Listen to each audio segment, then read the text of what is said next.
नमस्कार। आज हम एक ऐसी कहानी की गहराई में उतर रहे हैं जो सच में रोंगटे खड़े कर देती है। हम बात करेंगे उत्तराखंड की रुद्रप्रयाग घाटी की। करीब 100 साल पहले की बात है ये, और उस खौफ की जिसने 8 सालों तक, सोचिए 8 सालों तक वहां के लोगों को जकड़े रखा।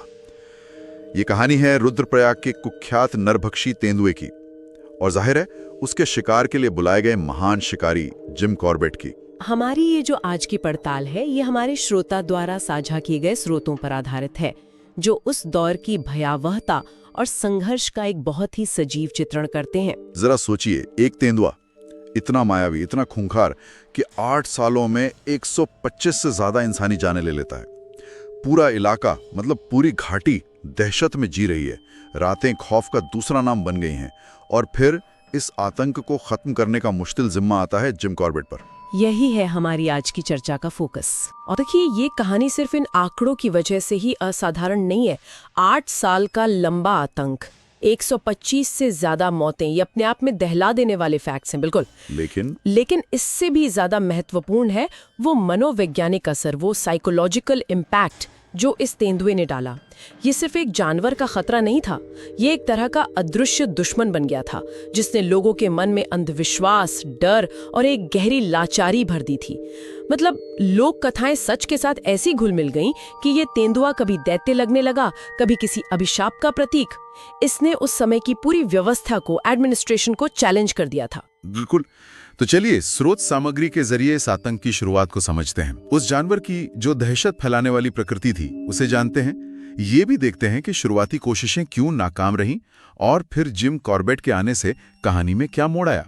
इस भयावह कथा की परतों को एक एक करके खोलते हैं। तो कहानी हमें ले जाती है 1918 के रुद्रप्रयाग। अलकनंदा और मंदाकिनी नदियों का संगम, आप जानते ही हैं। तीर्थ यात्रा का अहम पड़ाव, शांत और पवित्र जगह। लेकिन यह शांति ज्यादा दिन नहीं टिकी।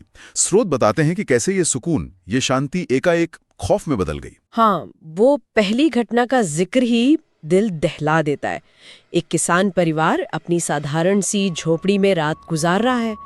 बाहर उनका कुत्ता बांधा है, जो शायद खतरे का पहला सिग्नल होता। वो अचानक भौंक कर चुप हो जाता है, और फिर अंधेरे को चीरती हुई एक चीख उठती है, ऐसी भयानक चीख जो आसपास के घरों तक पहुंचती है। सुबह जब लोग हिम्मत करके बाहर निकलते हैं तो मंजर बहुत भयानक था। झोपड़ी का दरवाजा टूटा हुआ, जमीन पर खून के धब्बे, और किसी को बेरहमी से घसीट कर ली जाने के निशान जो जंगल की ओर जा रहे थे। उस सुबह पूरे इलाके में एक ठंडा सा एहसास फैल गया कि ये कोई आम जंगली जानवर नहीं है, वो शिकारी लौट आया है। हाँ, ये साफ हो गया था कि ये तेंदुआ अब सिर्फ जानवरों का शिकार नहीं कर रहा, उसने इंसानी खून चख लिया था। और फिर डरने जैसे पंख लगा लिए। हर तरफ एक ही चेतावनी गूंजने लगी, रात को बाहर मत निकलना। बिल्कुल। और उसके हमले का तरीका भी, वो भी बड़ा अजीब और भयानक था। जानकारी के अनुसार वो बहुत चुपचाप आता था। कभी दरवाजों को अपने वजन से तोड़ देता, कभी मिट्टी की दीवारों को पंजों से खुरचकर, मतलब फाड़ कर रास्ता बना लेता। कभी कभी तो छतों पे चढ़कर नीचे कूद जाता था। और ये सिर्फ हमलों की बात नहीं थी, कई बार तो तीर्थयात्री या कोई राहगीर या साधु बस गायब हो जाते थे, पीछे छूट जाते थे। तो बस खून के कुछ निशान, या फिर पगडंडियों पर बने उसके वो पंजों के निशान, जो सुबह की ओस में और भी भयानक लगते थे। अच्छा, यहाँ एक दिलचस्प पहलू सामने आता है जिसका जिक्र स्रोत में भी है। ये वो दौर था जब 1918 की स्पेनिश फ्लू महामारी ने पहाड़ों में भी कहर बरपाया था। कई लोगों की मौत हुई, और शायद संसाधनों की कमी या डर के कारण कई शवों का अंतिम संस्कार ठीक से नहीं हो पाया, उन्हें यूं ही छोड़ दिया गया। हाँ, ये थ्योरी काफी प्रचलित है। तो ऐसा माना जाता है कि शायद इन्हीं लावारिस शवों से इस तेंदुए ने पहली बार इंसानी मांस का स्वाद चखा। और जो शायद मजबूरी में शुरू हुआ, वो जल्द ही एक आदत बन गया। ये मैला ढोले वाले जानवर से एक सक्रिय, इंसानों का शिकार करने वाला शिकारी में तब्दील हो गया। और आतंक का स्तर आप सोच भी नहीं सकते। 8 साल के लंबे दौर में 125 से ज्यादा लोग मारे गए, और ये तो सरकारी आंकड़ा है। असल संख्या शायद इससे कहीं ज्यादा हो। कई लोगों के शव तो कभी मिले ही नहीं। ब्रिटिश सरकार ने कई जाने माने शिकारी भेजे, हथियारबंद पुलिस की टुकड़ियां लगाईं, लेकिन ये तेंदुआ मानो हवा में गायब हो जाता था। वो इतना चालाक था कि अपने निशान तक मिटा देता या ऐसी जगहों से गुजरता जहां उसका पीछा करना नामुमकिन हो। और विडंबना देखिए, कुछ शिकारी जो उसे मारने आए थे वो खुद उसका शिकार बन गए। और इसी लाचारी और डर ने फिर अंधविश्वास को जन्म दिया। लोग उसे अब महज एक जानवर नहीं मान रहे थे, कोई उसे बुरी आत्मा कहता, कोई राक्षस। हाँ, कहानियां बनने लगी कि वो काली माँ का भेजा हुआ दूत है या उस पर गोलियों का असर ही नहीं होता। डर इतना गहरा बैठ गया कि प्रसिद्ध तीर्थ यात्रा मार्ग सूने पड़ गए, मंदिरों में शाम की आरती के बाद सन्नाटा पसर जाता और रातें सिर्फ एक अनजाने खौफ के नाम होती थी। यहाँ से कहानी और भी पेचीदा होती जाती है। तो आतंक का ये दौर और कैसे गहराया? स्रोत हमें एक खास घटना के बारे में बताता है जिसे शायद पहला बड़ा हमला कहा जा सकता है। इसने लोगों के मन में बैठे डर को और पुख्ता कर दिया। हाँ, ये घटना गोलाब गांव की है जो नदी किनारे बसा था। वहाँ एक बुजुर्ग पुजारी थे। रोज शाम को मंदिर में आरती करने के बाद वो अपनी कुटिया की ओर लौटते थे। एक शाम जब वो घर पहुंचने ही वाले थे, अंधेरे में से उन पर हमला हुआ। कहते हैं पुजारी ने आखिरी पलों में अंधेरे में सिर्फ 2 चमकती लाल आंखें देखीं और फिर सब शांत हो गया। अगली सुबह जब लोग उन्हें ढूंढने निकले तो मंदिर के पीछे उनके शरीर के कुछ क्षत विक्षत अवशेष ही मिले। बहुत ही विभत्स था वो। और इस घटना ने लोगों के उस विश्वास को और मजबूत कर दिया कि ये कोई दैवीय प्रकोप या शाप है, कोई साधारण जानवर ऐसा नहीं कर सकता। इस हमले के बाद यह भी साफ हो गया कि तेंदुए का खतरा किसी एक गांव तक सीमित नहीं रहा। उसने अपना दायरा बढ़ा लिया था। रुद्रप्रयाग से केदारनाथ जाने वाला पूरा तीर्थ मार्ग अब उसके इलाके में था।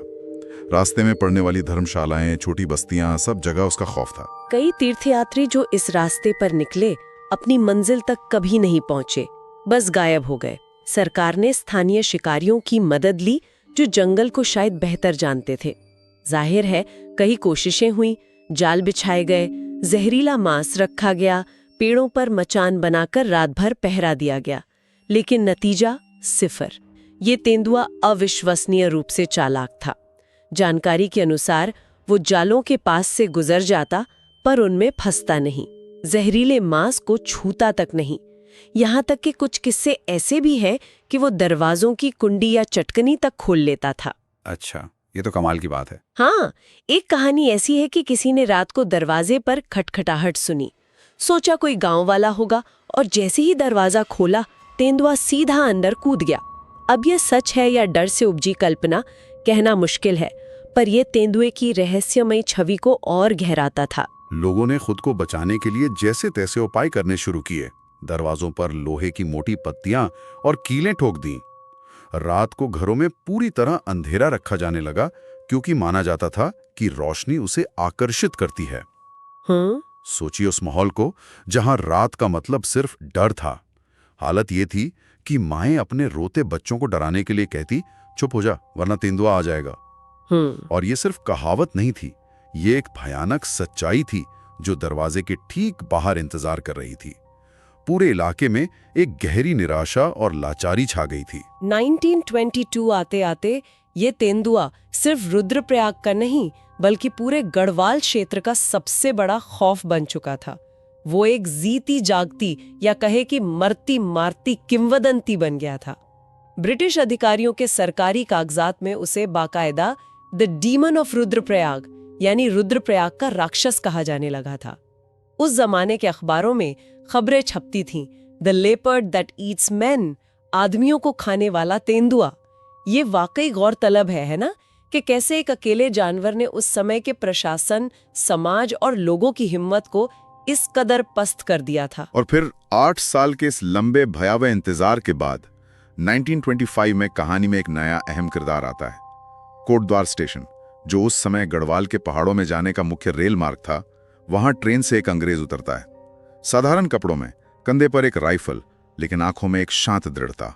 ये थे जिम कॉबेट। हाँ, कॉबेट। उनकी शोहरत नरभक्षी बाघों के कामयाब शिकारी के तौर पर फैल चुकी थी, लेकिन ये मामला बिल्कुल अलग था। ये तेंदुआ घने जंगल में नहीं बल्कि इंसानी बस्तियों के बीच घरों के दरवाजों पर दस्तक दे रहा था। बिल्कुल। और स्थानीय लोगों और अधिकारियों ने कॉर्बेट को चेताया भी किसी ने कहा साहब वो मामूली जानवर नहीं है, वो शैतान है। किसी ने फुसफुसाकर कहा उस पर गोली का असर नहीं होता। लेकिन कॉर्बेट का इरादा पक्का था। कहा जाता है कि उन्होंने जवाब दिया, हर दानव का रास्ता जंगल से होकर ही गुजरता है। ये शायद उनके आत्मविश्वास और जंगल की उनकी गहरी समझ को दिखाता है। वो जानते थे कि दुश्मन कितना भी चालाक हो, है तो वो जंगल का ही प्राणी। कॉर्बेट जब रुद्रप्रयाग पहुंचे तो उन्होंने उस डर को हवा में महसूस किया। दिन के उजाले में भी अजीब सा सन्नाटा पसरा था। घरों की खिड़कियां बंद थीं, बाजारों में चहल पहल कम थी, मंदिरों में भी एक उदासी छाई थी। उन्होंने गांव के बुजुर्गों से बात की, उनकी कहानियां सुनी, रात के हमलों की, अचानक गायब हो जाने वाले लोगों की, और बार बार उस तेंदुए की अंगारों जैसी दहकती लाल आंखों का जिक्र सुना। कॉर्बेट ने शहर या गांव के बीच रहने की बजाय अपना डेरा जंगल के किनारे एक पुरानी डाक बंगले के पास डाला। उनके साथ था उनका वफादार कुत्ता रॉबिन। स्रोत बताते हैं कि पहली रात की निगरानी बेहद तनावपूर्ण थी। चारों तरफ मौत जैसी शांति थी, इतनी ज्यादा शांति कि वो खुद शोर जैसी लग रही थी। हर पत्ते की सरसराहट, हर दूर की आवाज पर कान खड़े हो जाते। कॉर्बेट अपनी राइफल के साथ बैठे थे। उनकी सारी इंद्रियां एकदम सतर्क थीं। वो जानते थे कि उनका सामना किसी आम तेंदुए से नहीं है। और उसी पहली हाथ में सामना हुआ भी, एक झलक ही सही। आधी रात के कुछ देर बाद रॉबिन अचानक गुर्राया और कॉर्बेट की तरफ देखकर कान खड़े कर लिए। कॉर्बेट ने तुरंत राइफल संभाली। पास की घनी झाड़ियों में पत्तों के हिलने की आवाज आई। उन्होंने टॉर्च चलाई और अंधेरे में दो चमकती हुई आंखें दिखाई दी, वही लाल अंगारे जिनका जिक्र लोगों ने किया था। अच्छा। कॉर्बेट ने निशाना साधा, लेकिन इससे पहले कि वो ट्रिगर दबाते, वो आंखें पलक झपकते ही अंधेरे में विलीन हो गईं। वो परछाई की तरह आया और परछाई की तरह गायब हो गया। और अगली सुबह जो मंजर दिखा उसने कॉर्बेट को और ज्यादा सतर्क कर दिया। रात को जहां आंखें दिखी थीं, उन झाड़ियों के पास उन्हें एक इंसानी पैर मिला। सिर्फ एक पैर, बुरी तरह शतविक्षत। बाकी शरीर का कोई निशान नहीं था। जमीन पर खून के ताजा धब्बे थे जो बता रहे थे कि तेंदुआ रात को शिकार करके वहीं आया था। इसी अनुभव के बाद कॉर्बेट ने अपनी डायरी में वो लिखा जिसका स्रोत में जिक्र आता है, और ये पंक्तियां किसी भी शिकारी के रोंगटे खड़े कर दें। उस रात मैंने पहली बार उसकी आंखें देखीं और मुझे एहसास हुआ कि ये कोई साधारण शिकारी नहीं है। वो सिर्फ शिकार नहीं कर रहा था, वो देख रहा था, समझ रहा था। वो मेरी हर हरकत पर नजर रखे हुए था, जैसे कि मैं उसका शिकार हूँ। बाप रे, मतलब शिकारी को लगा कि वो खुद शिकार है। हाँ, ये एहसास कि शिकारी खुद शिकार बन सकता है, ये इस लड़ाई को एक बिल्कुल नया मोड़ देने वाला था। इस मुठभेड़ और भयानक खोज के बाद कॉर्बेट की रणनीति में बदलाव आया। अब ये सिर्फ तेंदुए को ढूंढकर मार देने का मामला नहीं था, अब ये उस जानवर के दिमाग को पढ़ने की कोशिश थी। कॉर्बेट घंटों तक जंगल में घूमते, उसके पंजों के निशानों का पीछा करते, ये समझने की कोशिश करते कि वो कहाँ जाता है, कब निकलता है, उसके रास्ते कौन से हैं। वो गांव वालों की हर कहानी, हर अफवाह को ध्यान से सुनते, उनमें सुराग तलाशते, लेकिन तेंदुआ जैसे हमेशा एक कदम आगे था। कई बार ऐसा हुआ कि निशान बिल्कुल ताजा मिले, लगा कि वो बस कुछ ही पल पहले वहां से गुजरा है, लेकिन वो हाथ नहीं आया। ऐसा लगता था मानो वो कॉर्बेट के इरादों को भांप लेता हो। अविश्वसनीय चालाकी। गांव वाले भी कहने लगे, साहब लगता है वो आपको देख रहा है। इस पर कॉर्बेट का दृढ़ जवाब था, अगर वो देख रहा है तो उसे पता चल जाए, मैं भी उसका इंतजार कर रहा हूं। अब ये सिर्फ शिकार नहीं था, ये दो शातिर दिमागों की टक्कर बन चुकी थी। इसके बाद कॉर्बेट ने घात लगाकर हमला करने की योजना बनाई। स्रोत हमें उस पहली कोशिश के बारे में बताता है जब कॉर्बेट ने सीधे तेंदुए पर गोली चलाई। उन्होंने मंदिर की ओर जाने वाली एक पगडंडी चुनी जहां तेंदुए के आने जाने के निशान अक्सर मिलते थे। पास में एक पुराने घने पेड़ के नीचे वो छिपकर बैठ गए। आधी चांदनी रात थी, जंगल खामोश था, हर आहट बड़ी सुनाई दे रही थी। इंतजार लंबा और तनाव भरा था। फिर देर रात दूर कुछ हलचल हुई, पत्तियों की हल्की सरसराहट, और फिर अंधेरे में वो दो लाल बिंदु फिर से उभरे, धीरे धीरे पास आते हुए। तेंदुआ बेहद सावधानी से, बिना कोई आवाज किए आगे बढ़ रहा था, बिल्कुल शिकार की तलाश में। कॉर्बेट ने सांस रोककर निशाना साधा। दूरी एकदम सही थी। गोली चली, रात के सन्नाटे में बंदूक का धमाका गूंजा और धमाके के तुरंत बाद एक जोरदार गुस्से भरी दहाड़ सुनाई दी जिसने जंगल को हिला दिया। फिर एकदम खामोशी छा गई। कॉर्बेट कुछ देर रुके, फिर टॉर्च जलाकर सावधानी से आगे बढ़े। उन्हें उम्मीद थी कि तेंदुआ वहीं ढेर मिलेगा, लेकिन वहां सिर्फ पेड़ की कुछ टूटी हुई टहनियां थी और जमीन पर खून की कुछ बूंदें। तेंदुआ घायल जरूर हुआ था, लेकिन बचकर भाग निकला था। सुबह होने पर कॉर्बेट और उनके साथियों ने खून के निशानों का पीछा किया।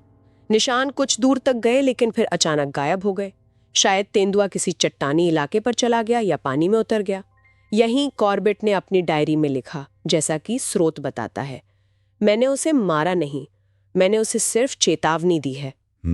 अब वो जान गया है कि कोई है जो उसे ढूंढ रहा है, जो उसे मारना चाहता है, और अब वो पहले से कहीं ज्यादा खतरनाक होगा। ये एक अनुभवी शिकारी का सटीक आकलन था। घायल और चौकन्ना दुश्मन हमेशा ज्यादा घातक होता है। इस बार शिकार बनी एक बूढ़ी औरत जो शाम को मंदिर से लौट रही थी। तेंदुए ने उसे रास्ते से ही उठा लिया। पीछे मिली तो सिर्फ उसकी टूटी हुई चप्पलें और कपड़े के कुछ छितड़े। ये हमला कॉर्बेट की गोली का सीधा जवाब लग रहा था। जैसे तेंदुआ कह रहा हो, तुम मुझे ढूंढ रहे हो, लेकिन मैं भी तुम्हें देख रहा हूं और मैं डरता नहीं। ये सवाल उठता है, क्या ये जानवर सचमुच बदला ले रहा था? बिल्कुल। कॉर्बेट को भी यही महसूस हुआ। अब ये लड़ाई सिर्फ इंसानों और जानवर के बीच की नहीं रह गई थी। ये एक मनोवैज्ञानिक युद्ध बन चुका था। तेंदुआ आप सिर्फ भूख मिटाने के लिए शिकार नहीं कर रहा था। उसके हमलों में एक पैटर्न था, एक चुनौती थी। वो कॉर्बेट की मौजूदगी को महसूस कर रहा था, उसकी चालों का अंदाजा लगा रहा था और शायद उसे परख भी रहा था। कॉर्बेट ने अपनी डायरी में लिखा, इस तेंदुए में कुछ अलग है। ये डर नहीं रहा, ये मुझे आजमा रहा है। अगले कुछ दिन और रातें इसी तनाव में बीते। कॉर्बेट ने जाल बिछाने के नए तरीके आजमाए, अलग अलग जगहों पर घात लगाई, लेकिन तेंदुआ मानो अदृश्य हो गया था। कई बार कॉर्बेट को जंगल में यह तीव्र एहसास हुआ कि तेंदुआ बिल्कुल पास है, उन्हें देख रहा है, लेकिन वो सामने नहीं आया। ऐसा लगने लगा जैसे पूरा जंगल ही उस प्राणी की मदद कर रहा हो, उसे अपने आंचल में छुपा रहा हो। और फिर स्रोत हमें उस क्षण पर लाकर छोड़ता है जो किसी के भी रोंगटे खड़े कर दें। एक रात कॉर्बेट अपने तंबू में थे, शायद कुछ लिख रहे थे या अगली योजना बना रहे थे। तभी उन्हें तंबू के ठीक बाहर कदमों की आहट सुनाई दी, बहुत धीमी, दबे पांव, जैसे कोई बेहद सावधानी से चल रहा हो। कोई शक नहीं था, नरभक्षी वहीं था, तंबू के कपड़े की पतली दीवार के ठीक दूसरी तरफ। तो हमने देखा कि कैसे रुद्रप्रयाग का नरभक्षी एक किंवदंती बन गया, कैसे उसने 8 सालों तक एक पूरे इलाके को अपने खौफ के साए में रखा। उसकी चालाकी, उसकी क्रूरता और उसका वो रहस्यमयी अंदाज उसे लगभग अजय सा बना चुका था। फिर जिम कॉर्बेट आए, एक उम्मीद बनकर, लेकिन शुरुआती मुठभेड़ों ने दिखा दिया कि ये लड़ाई आसान नहीं होने वाली। बिल्कुल नहीं। गोली चली, तेंदुआ घायल हुआ, लेकिन उसने पलटवार किया। अब ये सिर्फ शिकार नहीं, एक मनोवैज्ञानिक द्वंद्व, एक माइंड गेम बन चुका था। शिकारी और शिकार दोनों एक दूसरे की ताकत और दिमाग को तौल रहे थे। असाधारण चुनौती था, यहाँ तक कि जिम कॉर्बेट जैसे माहिर शिकारी के लिए भी।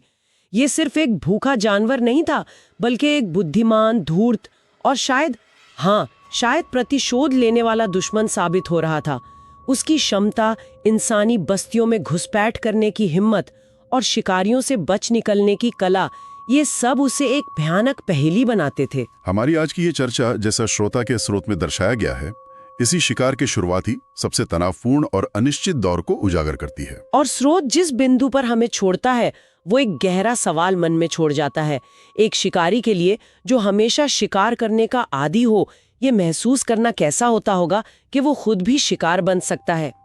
ये सोचने वाली बात है। कोई ऐसे दुश्मन का सामना करने की तैयारी कैसे करता है जो उसकी हर चाल को पढ़ता हुआ, उसे परखता हुआ महसूस हो।